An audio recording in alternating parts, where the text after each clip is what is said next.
Friends, स्वागत है हमारे यूट्यूब चैनल पे। आज इस वीडियो में यूटेरिया का बिहार तथ्य संग्रह देखने वाले हैं। चलिए इसे स्टार्ट करते हैं। सबसे पहले आप लोग टॉपिक देख लीजिए। बिहार का सामान्य परिचय दिया गया है। बिहार का इतिहास, भूगोल, अर्थव्यवस्था, पर्यटन, जनगणना, राज्य व्यवस्था, कला एवं संस्कृति, प्रमुख व्यक्तित्व, बिहार विशेष विविध और बीपीएससी प्रश्नावली दिया गया है। चलिए इसे स्टार्ट करते हैं फर्स्ट नंबर टॉपिक से, सामान्य परिचय से। बिहार का नामकरण किस लिए किया गया था? तो पता ही होगा, बौद्ध बिहारों की बहुलता के कारण इसका नाम क्या पड़ गया? तो बिहार पड़ गया। बौद्ध अनुयायियों के प्रार्थना स्थल को क्या कहा जाता है? तो बिहार कहा जाता है। क्या कहा जाता है? विहार कहा जाता है। इनमें बौद्ध भिक्षु निवास करते थे। नेक्स्ट है भौगोलिक स्थिति। बिहार का भौगोलिक स्थिति, बिहार जो है उत्तर पूर्व भारत में स्थित है। अब इसका अक्षांशीय विस्तार और देशांतरीय विस्तार देखेंगे। सबसे पहले आप लोग देख लीजिए कि बिहार का उत्तर से दक्षिण की लंबाई कितनी है? तो यह है 345 किलोमीटर। 345 किलोमीटर उत्तर से दक्षिण। वही पूरब से पश्चिम इसकी लंबाई कितनी है, चौड़ाई कितनी है? तो 483 किलोमीटर है। 483 किलोमीटर है। क्लियर। अब यहाँ पे भी दिया गया है अक्षांशीय विस्तार 24 डिग्री 20 मिनट 10 सेकंड से 37 डिग्री 31 मिनट 15 सेकंड उत्तरी अक्षांश के बीच अवस्थित है। वही देशांतरीय विस्तार 83 डिग्री 19 मिनट 50 सेकंड से लेकर के 88 डिग्री 17 मिनट 40 सेकंड पूर्वी देशांतर के मध्य स्थित है। राज्य की आकृति कैसा है? तो यह है आयताकार, कहीं कहीं चतुष्कोणीय भी दिया रहता है। चलिए अब आगे बढ़ते हैं। अब यहाँ पे दिया गया है कि दिल्ली दरबार कब लगा था? तो 12 दिसंबर 1911 को दिल्ली दरबार लगा था और इसी समय घोषणा किया गया था कि बंगाल से बिहार को अलग कर दिया जाएगा। और अलग कब हुआ था? तो 22 मार्च 1912 को। 22 मार्च 1912 को और 22 मार्च को बिहार दिवस मनाया जाता है। लेकिन ध्यान रखिएगा, बिहार के साथ साथ उड़ीसा भी लगा हुआ था। बिहार के साथ साथ उड़ीसा, झारखंड यह सब लगा हुआ था। अब बात आती है कि बिहार जो है एक प्रांत के रूप में गठन कब किया गया? तो 1 अप्रैल 1912 को। और वही 1 अप्रैल 1936 को बिहार से उड़ीसा अलग राज्य बना। और 15 नवंबर 2000 को बिहार से कौन अलग हुआ? तो यह झारखंड अलग हुआ। झारखंड कब अलग हुआ? तो 15 नवंबर 2000 को। 1 अप्रैल 1936 को बिहार से उड़ीसा अलग हुआ। 46% भूभाग को लेकर के झारखंड 28वां राज्य बना। आई होप यहाँ पे क्लियर हो गया होगा। चलिए अब आगे बढ़ते हैं। बिहार का स्थापना दिवस कब मनाया जाता है? तो अभी हमने बताया 22 मार्च को। बिहार का क्षेत्रफल 94,163 वर्ग किलोमीटर है। 94,163 वर्ग किलोमीटर। भारत का कुल क्षेत्रफल का कितना क्षेत्रफल है? तो 2.86%। 2.86% किसका क्षेत्रफल है? तो यह बिहार का है। नेक्स्ट है भारत का 12वां बड़ा राज्य कौन है? तो यह हो जाएगा बिहार। 12वां बड़ा राज्य कौन सा हो जाएगा? बिहार। क्षेत्रफल के अनुसार बिहार का 12वां स्थान है। नेक्स्ट है बिहार की जनसंख्या कितनी है? तो पता ही होगा, 10,40,99,452। 10,40,99,452। इस तरह से याद रखना चाहें तो रख सकते हैं, नहीं तो 10, 40, 99, 452 भी याद रख सकते हैं जनगणना 2011 के अनुसार। भारत की कुल जनसंख्या का कितना परसेंट? तो 8.60% बिहार की जनसंख्या है। नेक्स्ट है भारत का तीसरा सबसे बड़ा राज्य जनसंख्या के अनुसार से कौन है? तो अपना बिहार ही है। जनसंख्या के अनुसार से बिहार का स्थान कितने नंबर पे है? तीसरे नंबर पे है। घनत्व के अनुसार राज्यों में प्रथम स्थान रखता है। बिहार की लंबाई कितनी है? उत्तर से दक्षिण लंबाई कितनी है? तो अभी हमने बताया 345 किलोमीटर। वही चौड़ाई कितनी है? तो यह हो जाएगा 483 किलोमीटर पूर्व से पश्चिम की ओर। समुद्र तल से ऊंचाई, बिहार की समुद्र तल से ऊंचाई कितनी है? तो 173 फीट है या फिर 53 मीटर है। नेक्स्ट है औसत वर्षा। बिहार की औसत वर्षा कितनी है? तो 112 सेंटीमीटर। नेक्स्ट है प्रशासनिक विभाजन। प्रमंडल की संख्या कितनी है? तो 9 है। प्रमंडल की संख्या 9। अनुमंडल की संख्या बताइएगा। अनुमंडल की संख्या, उसके पहले जिला बताइएगा। जिला की संख्या 38 है, पता ही होगा। और 38वां जिला कौन बना था? तो यह अरवल बना था। अरवल जहानाबाद से अलग होकर के एक अलग राज्य के रूप में उभरा था 38वां जिला के रूप में। 38वां जिला के रूप में। क्लियर। अनुमंडल की संख्या कितनी है? 101 है। प्रखंड सह अंचल की संख्या 534 है। पंचायत की संख्या 8067 है। 8067 पंचायत की संख्या है। अनुमंडल की संख्या हमने कितने बताया, तो 101। जिला की संख्या 38 और प्रमंडल की संख्या 9। अब आगे बढ़ते हैं। नेक्स्ट है नगर निगम। नगर निगम की संख्या कितनी है, तो यह है 19। नगर निगम की संख्या कितनी है, 19। और 19वां नगर निगम कौन सा है, तो यह है सहरसा। 19वां नगर निगम सहरसा है। नगर परिषद की संख्या 88 है और वही नगर पंचायत की संख्या 154 है। एक बार फिर से देखिएगा, नगर निगम 19, नगर परिषद 88 और नगर पंचायत 154। नेक्स्ट है बिहार की विधायिका। बिहार की विधायिका देखेंगे। पुलिस जिला कितनी है, तो 40। पुलिस जिला 40 है। 38 जिलों के अतिरिक्त बगहा एवं नौगछिया पुलिस जिला है। आपके माइंड में चल रहा होगा कि 38 जिला है तो फिर 40 पुलिस जिला कैसे हो गया, तो 38 जिला के साथ साथ एक बगहा है और एक है नवगुछिया पुलिस जिला। नेक्स्ट है बिहार का विधानमंडल द्विसदनीय है, क्योंकि यहाँ विधानसभा भी है और विधान परिषद भी है। बिहार विधानसभा सीटों की संख्या कितनी है, तो 243। विधानसभा सीट की संख्या 243। विधान परिषद की सीटों की संख्या कितनी है, तो 75 है। लोकसभा सीटों की संख्या 40 है। वही राज्यसभा सीटों की संख्या कितनी है, 16 है। यह सब तो बेसिक जानकारी होगी ही। नेक्स्ट है विधानसभा में कुल आरक्षित सीटों की संख्या कितनी है, तो यह 40 है। अनुसूचित जाति के लिए आरक्षित सीटें 38 है, वही एसटी के लिए 2 है, कटोरिया एवं मनिहारी। कटोरिया एवं मनिहारी। क्लियर। लोकसभा में अनुसूचित जाति हेतु आरक्षित सीटों की संख्या कितनी है, तो यह है 6। लोकसभा में अनुसूचित जाति हेतु आरक्षित सीटों की संख्या कितनी है, तो यह 6। 6 कौन कौन सा है, तो गोपालगंज है, हाजीपुर है, समस्तीपुर, जमुई, गया एवं सासाराम। गोपालगंज, हाजीपुर, समस्तीपुर, जमुई, गया एवं सासाराम। क्लियर। अब आगे बढ़ते हैं। अब राज्य की चौहद्दी या फिर सीमा दिया गया है। बिहार के उत्तर में नेपाल है। बिहार के उत्तर में कौन सा देश है, तो यह नेपाल है। और दक्षिण में झारखंड है। दक्षिण में झारखंड है और पूरब में पश्चिम बंगाल है। पूरब में पश्चिम बंगाल है और वही पश्चिम में यूपी है, उत्तर प्रदेश है। अब यहाँ पे भी दिया गया, वही देखते हैं। उत्तर में नेपाल देश। नेपाल से बिहार के 7 जिले सीमा साझा करते हैं। 7 जिले कौन कौन से हैं, तो पश्चिम चंपारण, पूर्वी चंपारण, सीतामढ़ी, मधुबनी, सुपौल, अररिया और किशनगंज। एक बार फिर से, पश्चिम चंपारण, पूर्वी चंपारण, यहाँ पे अगर आपके पास हो तो मैप को देखा करें। पश्चिम चंपारण, पूर्वी चंपारण, सीतामढ़ी, मधुबनी, सुपौल, अररिया और किशनगंज। नेक्स्ट है दक्षिण। दक्षिण में लगा हुआ है झारखंड से और 8 राज्य जो है यह सीमा बनाती है। 8 जिला, कौन कौन से 8 जिला, तो रोहतास है, औरंगाबाद है, गया, नवादा, जमुई, बांका, भागलपुर और कटिहार। रोहतास, औरंगाबाद, गया, नवादा, जमुई, बांका, भागलपुर और कटिहार। पूर्व में पश्चिम बंगाल से सीमा लगता है और 3 जिला जो है इसे स्पर्श करता है।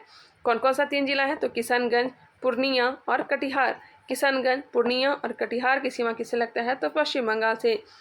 वही पश्चिम में उत्तर प्रदेश है और उत्तर प्रदेश से 8 जिले लगते हैं। पश्चिम बंगाल से कितने जिले लगते हैं, तो 3। झारखंड से कितने जिले, तो 8 है। यूपी से कितने जिले, 8 है। और नेपाल से कितने सीमा लगता है, तो यह 7 है। 7। अभी हमने क्या बताया था, नेपाल से यह 7 जिले सीमा साझा करते हैं। यूपी के साथ साथ कौन कौन सा जिला, तो रोहतास हो गया, कैमूर, बक्सर, भोजपुर, सारण, सिवान, गोपालगंज और पश्चिम चंपारण। रोहतास, कैमूर, बक्सर, भोजपुर, सारण, सिवान, गोपालगंज और पश्चिम चंपारण उत्तर प्रदेश से सीमा साझा करता है। अब राजकीय प्रतीक दिया गया है। बिहार का राजकीय चिन्ह बोधि वृक्ष है। प्रथम राजकीय भाषा हिंदी है। द्वितीय राजकीय भाषा उर्दू है। राजकीय वृक्ष क्या है, तो पीपल है। राजकीय वृक्ष पीपल। और राजकीय पुष्प क्या है, तो यह है गेंदा। राजकीय पशु बैल। 2013 से पूर्व रीछ था। 2013 से पूर्व रीछ था। और राजकीय पक्षी गौरैया। राजकीय पक्षी गौरैया, जबकि 2013 से पूर्व में फाख्ता था। क्या था, फाख था।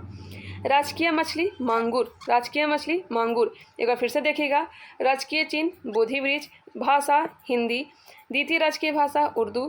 कब बनाया गया था इसे, 1984 ईस्वी में। 1984 ईस्वी में। राजकीय वृक्ष पीपल, राजकीय पुष्प गेंदा, पशु बैल, पक्षी गौरैया और मछली मांगुर। क्लियर। नेक्स्ट है बिहार का राजकीय गीत।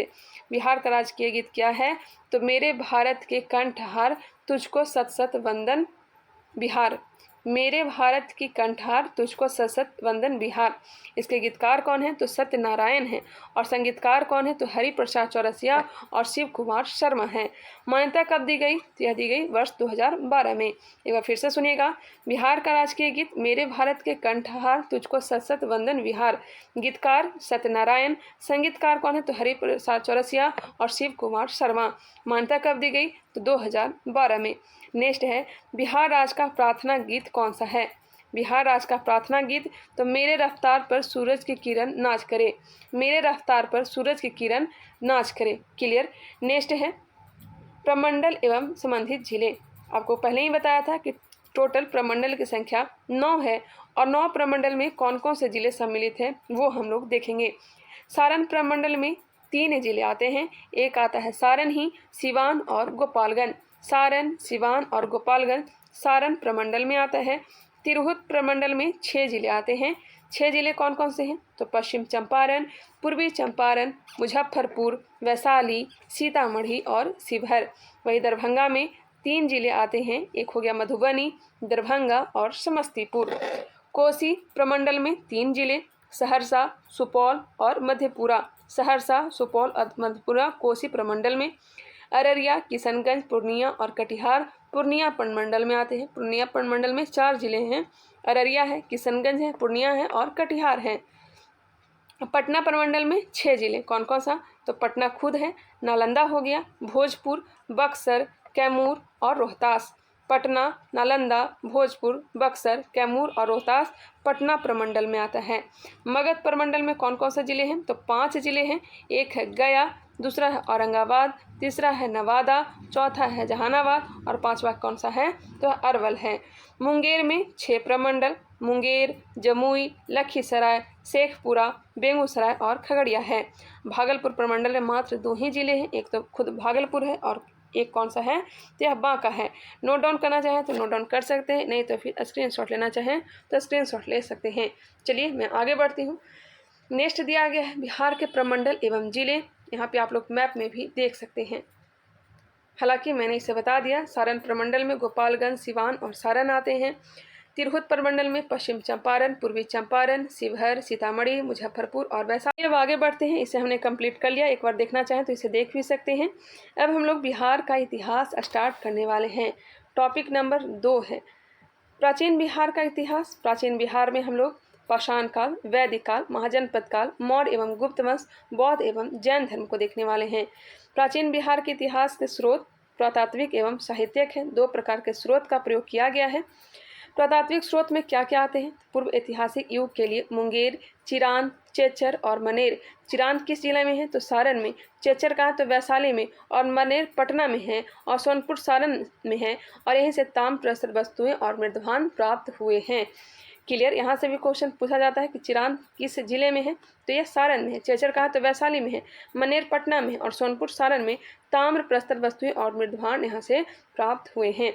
मौर्यकालीन अभिलेख लौर्य नंदनगढ़, लौर्य अरेराज और रामपुरवा आदि स्थानों से भी प्राप्त हुए हैं। पुरातात्विक स्रोत प्राप्त हुए हैं लौर्य नंदनगढ़, लौर्य अरेराज और रामपुरवा से।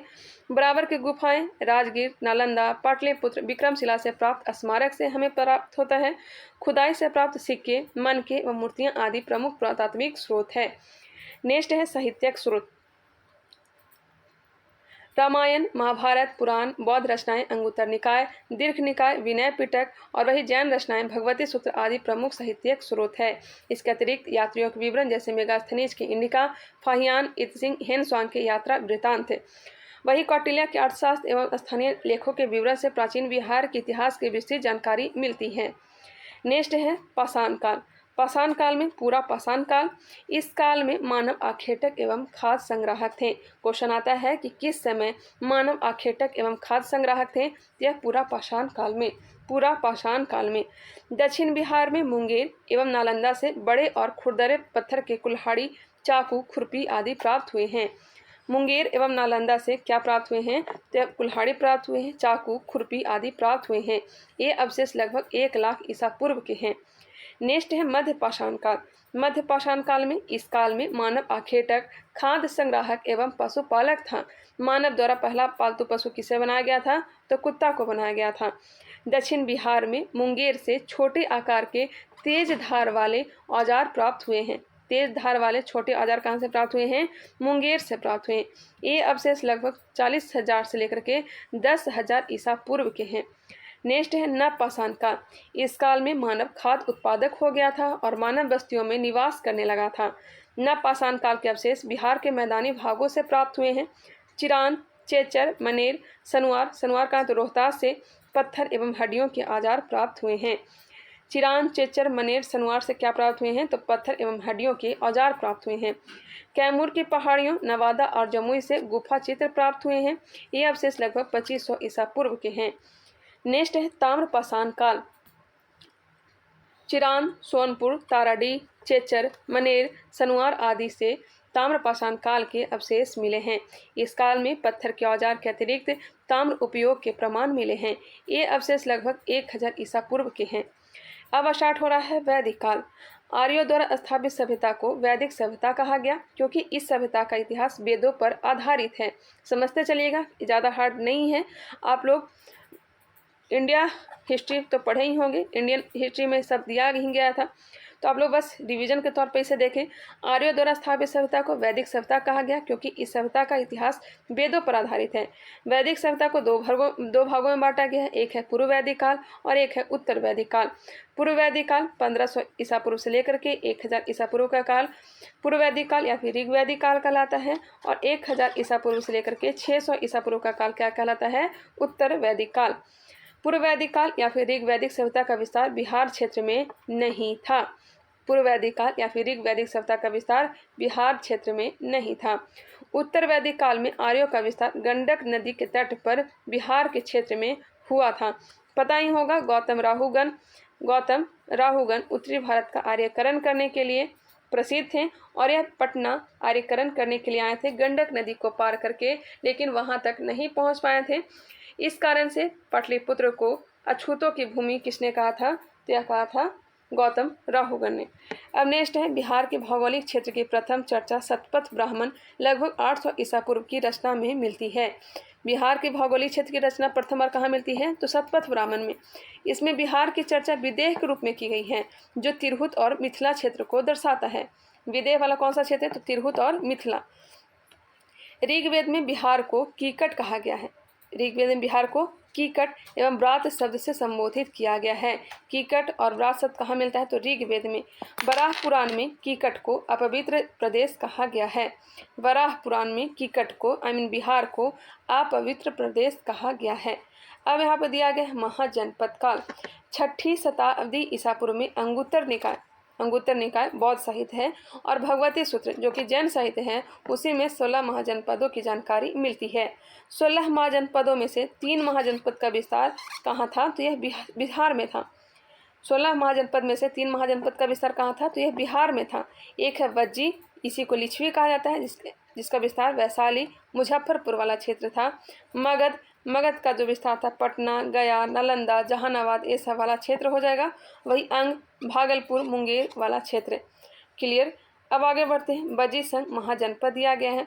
बज्जी संघ 8 राज्यों का संघ था। बज्जी संघ जो था 8 राज्यों का संघ था। इसे 8 कुल भी कहा जाता था। वज्जी, लिच्छवी, ज्ञात्रिक, विदेह, उग्र, भोग, कुरु तथा इक्ष्वाकु इस संघ के 8 जनपद थे। कौन कौन सा था? तो वज्जी था, लिच्छवी था, ज्ञात्रिक था, विदेह था, उग्र था, भोग था, कुरु तथा इक्ष्वाकु इस संघ के 8 जनपद थे। वज्जी संघ में सबसे प्रसिद्ध लिच्छवी जनपद था। सबसे प्रसिद्ध जनपद कौन सा था? तो लिच्छवी जनपद था। लिच्छवी की राजधानी कहाँ थी? तो वैशाली थी। वैशाली नगर की स्थापना किसने किया था? तो राजा विशाल ने। इस कारण से इसका नाम वैशाली पड़ा। लिच्छवी के अतिरिक्त मिथिला के विदेह तथा कुंडग्राम के ज्ञात्रिक वज्जी संघ के प्रमुख जनपद थे। लिच्छवी के अतिरिक्त मिथिला के विदेह तथा कुंडग्राम के ज्ञात्रिक वज्जी संघ के प्रमुख जनपद थे। नेक्स्ट है वज्जी संघ या लिच्छवी को विश्व के प्रथम गणतंत्र की संज्ञा दी जाती है। वज्जी संघ या फिर लिच्छवी को विश्व के प्रथम गणतंत्र की संज्ञा दी जाती है। मगध महाजनपद। मगध राजनीतिक, आर्थिक एवं भौगोलिक कारण से सभी महाजनपदों में सबसे अधिक शक्तिशाली था। मगध की प्रारंभिक राजधानी गिरिब्रज या फिर राजगिरी थी। यह 5 पहाड़ियों से घिरा हुआ नगर था। गिरिब्रज या फिर राजगिरी पहली राजधानी थी और यह 5 पहाड़ियों से घिरा हुआ था। मगध का विस्तार मुख्यतः पटना से गया क्षेत्र तक था। पटना से गया क्षेत्र में था। मगध एवं अंग महाजनपद का वर्णन सर्वप्रथम किसमें मिलता है? तो अथर्ववेद में मिलता है। अंग एवं मगध महाजनपद का सर्वप्रथम विवरण कहाँ मिलता है? तो अथर्ववेद में। क्लियर। अब आगे दिया गया है अंग महाजनपद। अंग महाजनपद का विस्तार वर्तमान का भागलपुर एवं मुंगेर के क्षेत्र में था। अंग महाजनपद की राजधानी चंपा थी। अंग के अंतिम शासक ब्रह्मदत्त को हरा करके मगध शासक बिंबिसार ने अंग को मगध में मिला लिया। अंग को मगध में किसने मिलाया? तो बिंबिसार ने। हर्यक वंश का शासक बिंबिसार ने। किसे हरा करके? तो ब्रह्मदत्त को हरा करके। मगध का उत्कर्ष एवं उसके राजवंश।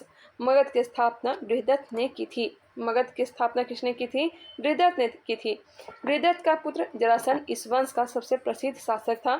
जरासंध को भीम ने द्वंद्व युद्ध में पराजित कर उसका वध किया था। इसका वर्णन किसमें मिलता है? तो महाभारत में।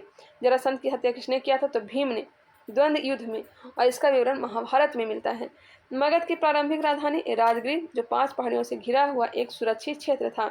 मगध जो था यह उर्वर भूमि, नदियों की उपलब्धता, खनिज एवं वन संसाधन की उपलब्धता के कारण आर्थिक रूप से संपन्न क्षेत्र था। बृहदत्त वंश का अंतिम शासक कौन था? तो रिपुंजय था। बृहदत्त वंश का अंतिम शासक कौन था? रिपुंजय था। लेकिन सर्वाधिक जो मान्यता दिया गया यह हर्यक वंश को दिया गया है, क्योंकि मगध का पहला वंश कौन था? तो यह हर्यक वंश ही था। उसे उतना मान्यता नहीं दिया गया है बृहदत्त वंश को।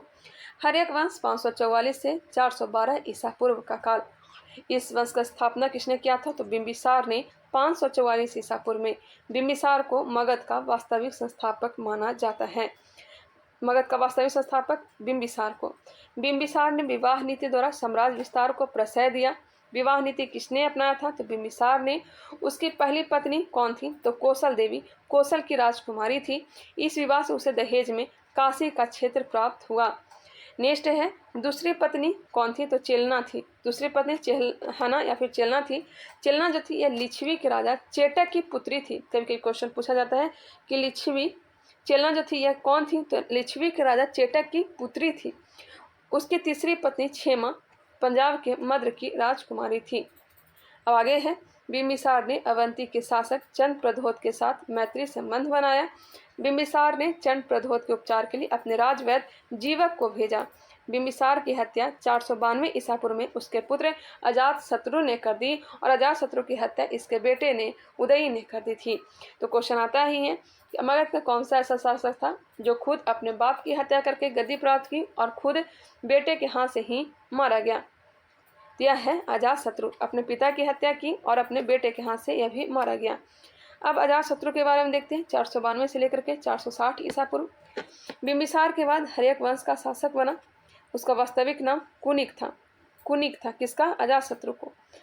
बिंबिसार एवं कौशल देवी की मृत्यु के बाद कौशल के राजा प्रसेनजित ने काशी वापस ले लिया, जिस कारण से प्रसेनजित का संघर्ष अजातशत्रु से हुआ। अतः अजातशत्रु ने प्रसेनजित को पराजित करके काशी पर अधिकार कर लिया। काशी पर अधिकार किसने किया? अजातशत्रु ने। किसे पराजित करके? तो प्रसेनजित को पराजित करके। अब आगे दिया गया बाद में अजातशत्रु का विवाह प्रसेनजित के पुत्री वज्रा से हो जाती है, और अजातशत्रु ने वज्रसंघ एवं मल्लों की पराजित किया। अजातशत्रु ने वज्रसंघ एवं मल्लों को पराजित किया। नेक्स्ट अजातशत्रु प्रारंभ में जैन धर्म को मानता था, बाद में उसने बौद्ध धर्म को अपना लिया।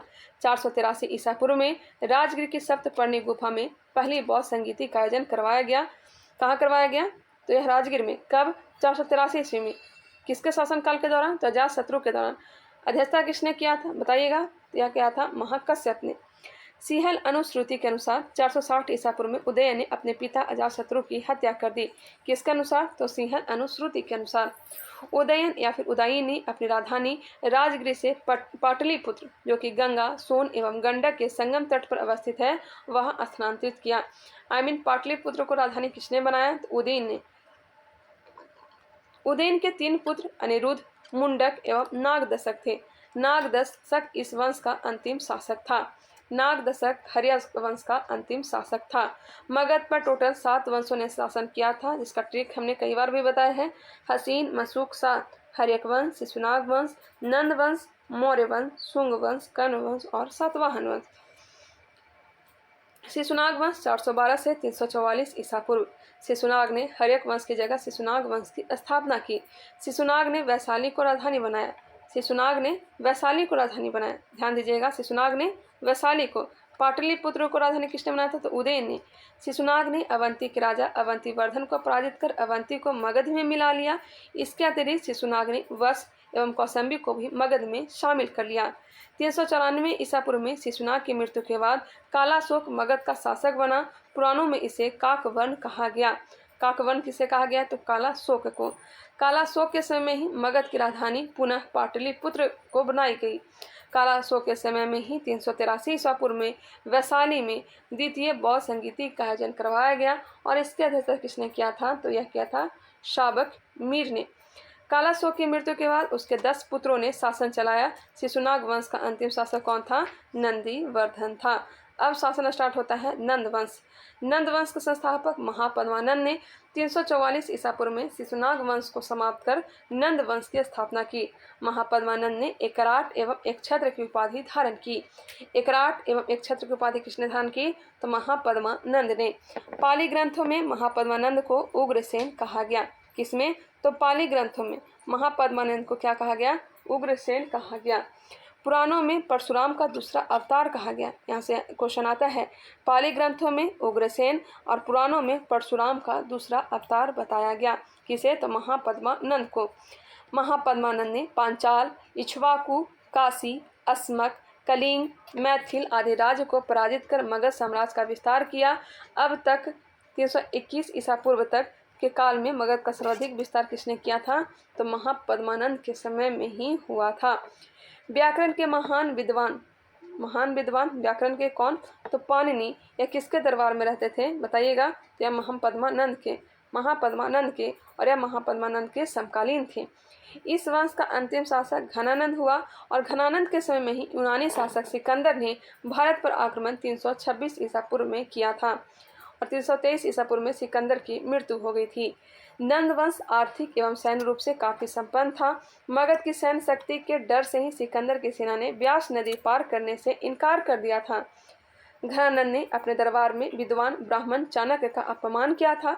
चाणक्य ने चंद्रगुप्त मौर्य की सहायता से घनानंद की हत्या करवा दी और नंद वंश के पतन के बाद चंद्रगुप्त मौर्य के नेतृत्व में मौर्य वंश की स्थापना हुई। यह सब कहानी आप लोग को पता ही होगा। चलिए अब आगे बढ़ते हैं। मौर्य वंश 321 से लेकर के 184 ईसा पूर्व का काल मौर्य वंश का चलता है।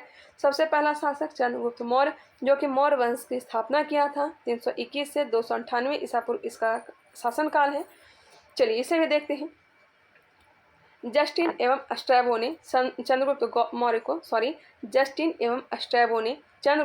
को सेंड्रोकोटस कहा। किसने? जस्टिन एवं स्ट्रैबो ने चंद्रगुप्त को सेंड्रोकोटस कहा।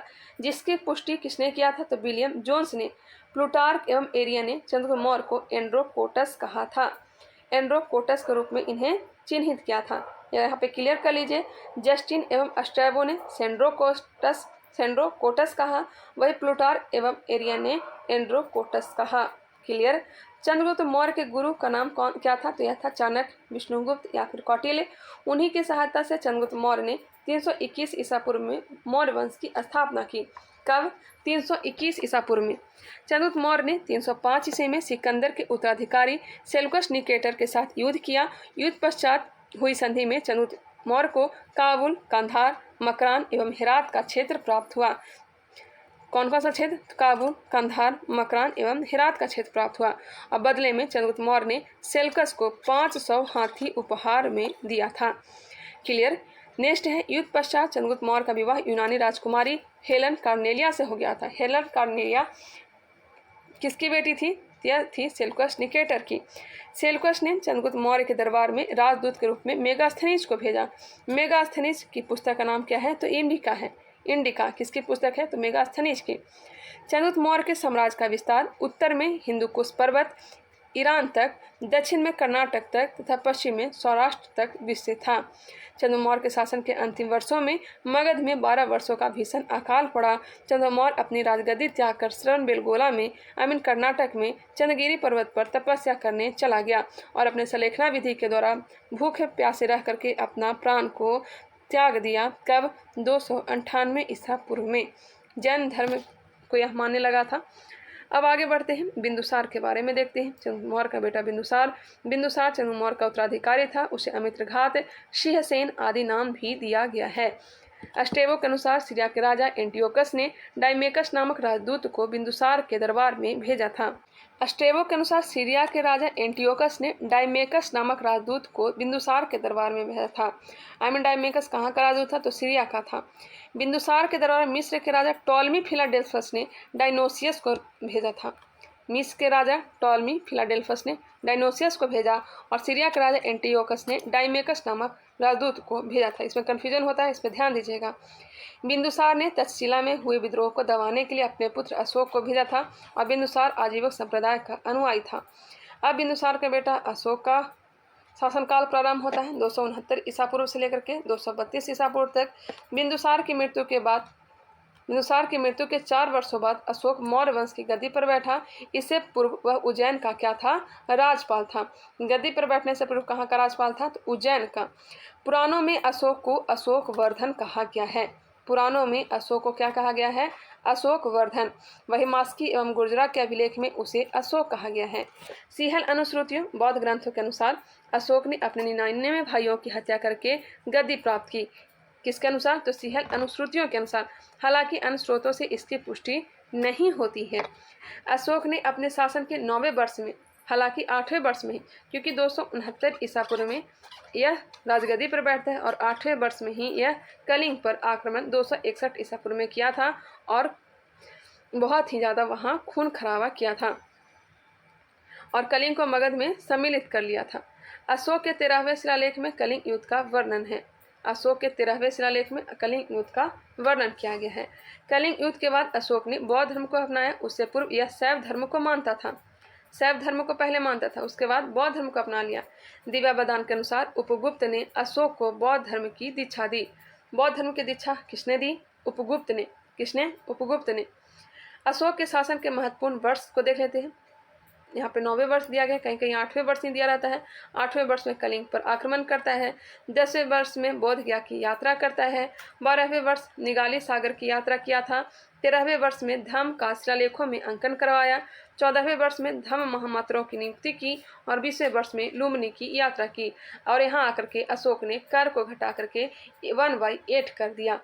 9वें वर्ष कलिंग युद्ध, 10वें वर्ष बोध गया की यात्रा, 12वें वर्ष निगाली सागर की यात्रा, 13वें वर्ष धम्म का शिलालेखों में अंकन और 14वें वर्ष धम्म महामात्रों की नियुक्ति और 20वें वर्ष लुम्बिनी की यात्रा। बोध गया और लुम्बिनी वाला तो बिल्कुल ही आप लोग ध्यान रखिएगा। अब आगे बढ़ते हैं। अशोक ने बौद्ध धर्म के प्रचार के लिए अपने पुत्र महेंद्र एवं पुत्री संघमित्रा को श्रीलंका भेजा। अशोक ने तीसरी बौद्ध संगीति का आयोजन पाटलिपुत्र में करवाया। अशोक ने लगभग 37 वर्षों तक शासन किया। उसकी मृत्यु 232 ईसा पूर्व में हो गई। अशोक की मृत्यु कब हुई? 232 ईसा पूर्व में। अशोक के बाद उसके 10 उत्तराधिकारियों ने शासन किया। ये उत्तराधिकारी कौन कौन थे? तो कुणाल थे, बंधुपालित थे, इंद्रपालित, दसोन, दशरथ, संप्रति, सालिशुक, देवाधर्मन, सत्यधनुष एवं बृहदत्त। अब क्वेश्चन आता है कि मौर्य वंश का अंतिम शासक कौन था? तो बृहदत्त था और मौर्य वंश का शासन 137 वर्षों का था। क्लियर। अब हम लोग देखने वाले हैं बौद्ध एवं जैन धर्म। बौद्ध धर्म के संस्थापक गौतम बुद्ध। जन्म कब हुआ था? तो 563 ईसा पूर्व में लुम्बिनी नेपाल में हुआ था। मैं बस आप लोग को रिवीजन करवा रही हूँ, आप लोग ये सब पढ़ चुके होंगे। उन्हें शाक्य मुनि एवं लाइट ऑफ एशिया या फिर एशिया का ज्योतिपुंज के नाम से भी जाना जाता है। बचपन का नाम सिद्धार्थ था। बुद्ध के पिता का नाम सुधोधन, माता का नाम महामाया देवी और इनकी सौतेली माँ कहें या फिर मौसी का नाम क्या था? प्रजापति गौतमी। और लालन पालन प्रजापति गौतमी ने ही किया था। इनकी पत्नी का नाम यशोधरा था। 16 वर्ष की आयु में इनका विवाह हुआ था। वही इनका पुत्र का नाम राहुल था। बुद्ध ने 4 दृश्य देखे थे। क्या क्या देखा था? बूढ़ा व्यक्ति को देखा था, बीमार व्यक्ति को देखा था, एक शव को जाते हुए देखा और एक सन्यासी को देखा। उन्होंने 29 वर्ष की आयु में गृह त्याग कर सन्यास को अपना लिया। कितने वर्ष की आयु में गृह त्याग था? तो 29 वर्ष की आयु में। 6 वर्षों की तपस्या के बाद 35 वर्ष की आयु में उन्हें ज्ञान की प्राप्ति हुई। ज्ञान की प्राप्ति 35 वर्ष की आयु में 6 वर्षों के तपस्या के बाद। उसके बाद इन्हें तथागत एवं बुद्ध कहा गया। उन्हें ज्ञान की प्राप्ति वैशाख पूर्णिमा को पीपल वृक्ष के निकट निरंजना या फिर फल्गु नदी के तट पर बोध गया में हुई थी। बौद्ध धर्म के 4 आर्य सत्य हैं। क्या क्या है? दुख है, दुख समुदाय दुख निरोध और दुख निरोध मार्ग है। दुख जो है संसार दुख में है, दुख समुदाय दुख का कारण तृष्णा है, दुख निरोध दुख निवारण हेतु तृष्णा पर विजय आवश्यक है, और दुख निरोध मार्ग दुख निवारण हेतु अष्टांगिक मार्ग आवश्यक है। आई होप यहाँ तक बात क्लियर हो गई होगी। अब यहाँ पे बौद्ध धर्म का अष्टांगिक मार्ग दिया गया है। सम्यक दृष्टि, सम्यक संकल्प, सम्यक वाक, सम्यक कर्म, सम्यक आजीव, सम्यक व्यायाम, सम्यक स्मृति और सम्यक समाधि, यह बौद्ध धर्म का अष्टांगिक मार्ग है। बौद्ध धर्म के त्रिरथ बुद्ध, धम्म और संघम है। बुद्ध, धम्म और संघ है। बुद्धम संघम गच्छामि, इस तरह से श्लोक है। नेक्स्ट है, बुद्ध ने किस मार्ग का प्रतिपादन किया? तो मध्यम मार्ग। बुद्ध ने अपने उपदेश किस भाषा में दिए? तो पाली भाषा में। बुद्ध ने अपना पहला उपदेश कहाँ दिया? तो सारनाथ में। पहला उपदेश सारनाथ में, और सर्वाधिक उपदेश श्रावस्ती में दिया था। सर्वाधिक उपदेश कौशल की राजधानी श्रावस्ती में दिया था। बुद्ध की मृत्यु 483 ईसा पूर्व में कुशीनगर मल महाजनपद में 80 वर्ष की आयु में हुई थी। बुद्ध के प्रथम गुरु का नाम अलार कलाम कहाँ के थे? वैशाली। वही द्वितीय गुरु रुद्रक रामपुत्र जो कि राजगृह के थे। बौद्ध धर्म के 10 शील या फिर आचरण थे। क्या क्या 10 शील हैं? तो सत्य है, अहिंसा है, असत्य है, असत्य मतलब चोरी ना करना, अपरिग्रह, ब्रह्मचर्य, नित्य गायन का त्याग, असमय भोजन का त्याग, कोमल संयान का त्याग, श्रृंगार प्रस्थानों का त्याग और मद सेवन नहीं करना। झूठ नहीं बोलना, अहिंसा नहीं करना, झूठ नहीं बोलना, अहिंसा नहीं करना, असत्य चोरी न करना, अपरिग्रह धन का संग्रह नहीं करना, ब्रह्मचर्य का पालन करना, शादी विवाह नहीं करना, नित्य गानन का त्याग करना, डांस फांस भी नहीं करना, असमय भोजन नहीं करना, समय के अनुसार भोजन ग्रहण करना, कोमल शयन का त्याग करना, कठोर शयन पर आप लोग सोया करें। इस तरह से बौद्ध धर्म में था। श्रृंगार ये सब नहीं करना है, मध्य ये सब का पान नहीं करना है, दारू सारू से ये सब का सेवन नहीं करना है। बुद्ध के जीवन का घटनाक्रम एवं उसके प्रतीक देखते हैं। जन्म का प्रतीक क्या है? तो यह कमल, जन्म का प्रतीक कमल। यौवन का प्रतीक साण है, यौवन का प्रतीक साण है। महाभिनिष्क्रमण गृह त्याग घोड़ा, गृह त्याग घोड़ा। संबोधि ज्ञान प्राप्ति का जो चिन्ह हो जाएगा यह हो जाएगा पीपल या फिर बोधि वृक्ष। महापरिनिर्वाण या फिर मृत्यु, पद चिन्ह या फिर स्तूप, और धर्म चक्र प्रवर्तन प्रथम उपदेश का हो जाएगा चक्र। क्लियर? ये सब प्रतीक भी याद रखा करिएगा, यहाँ से भी क्वेश्चन आते हैं। अब आगे बढ़ते हैं। बौद्ध धर्म में चौथी बौद्ध संगीति के उपरांत 2 भागों में विभाजित हो गया। कब? तो चौथी बौद्ध संगीति में। चौथी बौद्ध संगीति के दौरान कहाँ हुआ था? तो कुंडलवन कश्मीर में कनिष्क के समय। और हीन आयन परिवर्तन विरोधी था, और वही महायान जो था यह परिवर्तन समर्थक था। क्लियर? 8वीं सदी में बौद्ध धर्म के आडंबर वाले शाखा ब्रजयान का विकास हुआ। नेक्स्ट है बौद्ध धर्म के त्रिपिटक, सूत्र पिटक, विनय पिटक और अभिधम्म पिटक। त्रिपिटक की संख्या कितनी है? तो 3 है। सूत्र पिटक की रचना किसने की थी? तो आनंद ने। विनय पिटक की रचना किसने की? उपाली ने। और अभिधम्म पिटक की रचना किसने की थी? यह की थी मोगली पुत्तिस ने। मोगली पुत्तिस ने ही की थी। यहाँ पे दिया गया सूत्र पिटक में बुद्ध के उपदेशों का संकलन है, विनय पिटक में संघ के नियमों का संकलन है, अभी अभिधम्म पिटक में बुद्ध के दार्शनिक विचारों का संकलन किया गया है। क्लियर? सूत्र पिटक विनय पिटक रचना कब हुई थी? तो प्रथम बौद्ध संगीति के दौरान। अभिधम्म पिटक रचना हुआ था तीसरी बौद्ध संगीति के दौरान। नेक्स्ट क्वेश्चन है, बौद्ध संगीति दिया गया है, देखते हैं इसे भी। प्रथम बौद्ध संगीति 483 ईसा पूर्व, द्वितीय 383, तृतीय 251 और चौथा ईस्वी के प्रथम शताब्दी में। पहली बौद्ध संगीति राजगृह में, दूसरा वैशाली, तीसरा पाटलिपुत्र और चौथा कुंडलवन कश्मीर। उस समय शासक कौन थे? पहली जब बौद्ध संगीति हुआ था तो अजातशत्रु, दूसरे समय कालाशोक, तीसरे समय अशोक और चौथे समय कनिष्क। पहली बौद्ध संगीति की अध्यक्षता महाकश्यप ने किया था, दूसरे बौद्ध संगीति की अध्यक्षता सावकमीर ने किया था, सावकामी ने किया था, तीसरे बौद्ध संगीति की अध्यक्षता मोगलीपुत्तिस ने और चौथा वसुमित्र ने। और उपाध्यक्ष किसे बनाया गया था? अश्वघोष को बनाया गया था। पहली बौद्ध संगीति के दौरान सूत्र पिटक विनय पिटक रचना की गई थी। द्वितीय बौद्ध संगीति के दौरान महासंघिक एवं स्थाविक रूप में विभाजन हुआ था। अभिधम्म पिटक रचना तृतीय बौद्ध संगीति के दौरान किया गया था। महायान एवं हीन आयन विभाजन चौथी बौद्ध संगीति के दौरान हो चुका था। बौद्ध धर्म का परम लक्ष्य है निर्वाण की प्राप्ति। और बुद्ध के पुनर्जन्म की कथा कौन सी है? यह जातक कथा में मिलती है। चैत्य क्या है? तो बौद्ध धर्म का पूजा घर है। बौद्ध धर्म का पूजा घर क्या कहलाता है? चैत्य कहलाता है। और स्तूप जो है बौद्ध धर्म के पवित्र अवशेषों का संग्रहण स्थल है। और विहार बौद्ध भिक्षुओं का निवास स्थान है। आई होप यहाँ तक क्लियर हो गया होगा। अब यहाँ से जैन धर्म देखने को मिलेगा, जो हम लोग आगे वीडियो में देखने वाले हैं। चलिए मिलते हैं नेक्स्ट वीडियो में। आई होप ये वीडियो पसंद आया होगा। अगर पसंद आया तो इसे लाइक करें, और अगर नए हैं तो हमारे चैनल को सब्सक्राइब भी कर लें, बेल आइकन को क्लिक कर लें, और जहाँ तक हो सके इसे आप लोग शेयर भी किया करें। मिलते हैं नेक्स्ट वीडियो में, तब तक के लिए धन्यवाद।